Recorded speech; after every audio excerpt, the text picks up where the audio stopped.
Welcome back to the video blog. My name is Adam Daniel Mezei, producer of marketing and distribution, PMD.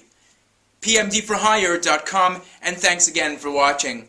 So up on the Facebook wall the other day, I posted a Vimeo link. The name of the video was called The Future of Money. It's basically a series of talking heads, people going on and on and on about what they think the future of money is going to be like.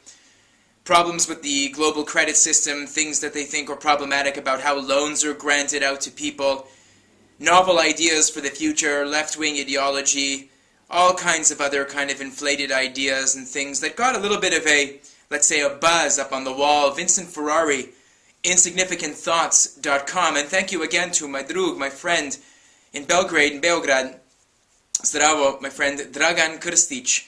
And those guys had a lot to say about basically what they thought was, again, a left-wing, fluffy agenda, very weak on the details and the substance, very heavy on the, I guess, the pathos and the sympathy. So I'm not going to really talk about that. What I am going to talk about, though, is something that I mentioned up there in the comment stream, and that has to do with why women are better at managing finances than men. Now, all of you know that the Grameen Bank, the microfinance bank that was set up in Bangladesh by Muhammad Yunus, was set up basically to finance small businesses, micro businesses in Bangladesh that were basically surrounding crafts, handicrafts, small agricultural concerns, small yield plots of farms, things of that nature. The money was granted out in very microscopic quantities, sufficient to basically purchase seeds and other supplies by women in Bangladesh, by the Grameen Bank, G-R-A-M-E-N as in November, and that money was dispersed to the various women's in various clans, and it was repaid in record time, 100%, with very few to almost no defaults at all on those loans. Instead of giving the money out to their husbands, who would invariably take the money and spend it on gambling or drink or whoring or whatever else men like to spend their money on, it was given to women, and it ended up being a very successful program. So of course it begs the question, why are women better at managing finances than men? So I have a few theories, and these are not like novel theories, but I'll just lay them out there, and I would be curious to know what you think, if it supplements any of the things that I'm about to say, or if you are going to list something perhaps that I didn't mention in the video blog. So first of all, I think women aren't basically motivated by the same things that men are motivated for in terms of money. For instance, if a man all of a sudden lands a huge financial windfall, the first thing he's probably going to go out and do, if he doesn't have his morals and his ethics in order, he's probably going to go and buy himself like a really flash car. He's going to buy himself some very expensive clothes, maybe a really expensive designer watch. Maybe he's going to buy some expensive accessories. Maybe he's going to divorce his wife and end up finding, you know, a trophy wife or a trophy girlfriend who he can carry around on all manner of sun vacations. Maybe he's going to dip into all of his temptations and a variety of other pursuits.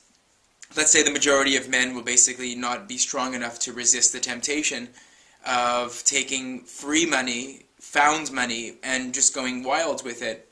Whereas women are not necessarily motivated by the same things. They're more down to earth, more grounded. They're not as kind of, I mean, that's not to say that women don't like nice things and there aren't women who don't like bling and there aren't women who don't go out and shop for very expensive accessories. But women are not necessarily interested in using wealth as a means of flaunting their possessions and their assets in order to attract mates.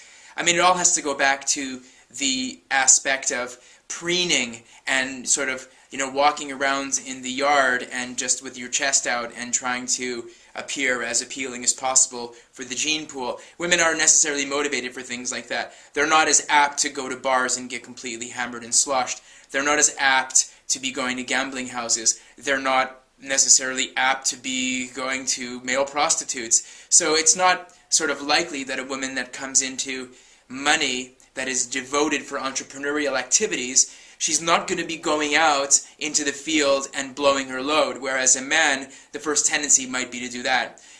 Maybe that is not the case in our so-called more developed societies here in North America, Canada, the United States, what have you, Western Europe.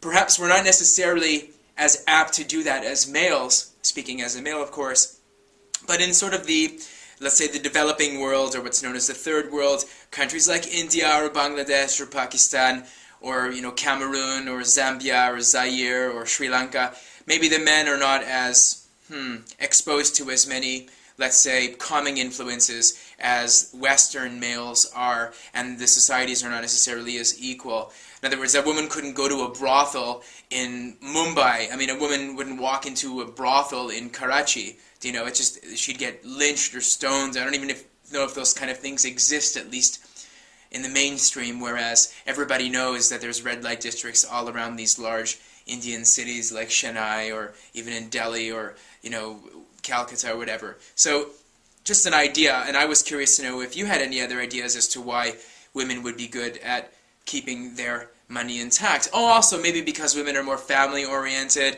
they're looking to sort of salt away cash for the future, they realize they live perhaps in more contentious areas, places of the world that are more apt to suffer rebellion or revolution, change of government, monsoon season, or in Bangladesh's case, the annual floods, which wipe away the chors that are in the river and that completely inundate the big city Dhaka in Bangladesh. So women are more sort of long-term thinking. They're not necessarily, they're not necessarily as short-term oriented as men are, so they can see the future, and they're a little bit more aware of legacy and the power of money to be able to positively influence that legacy.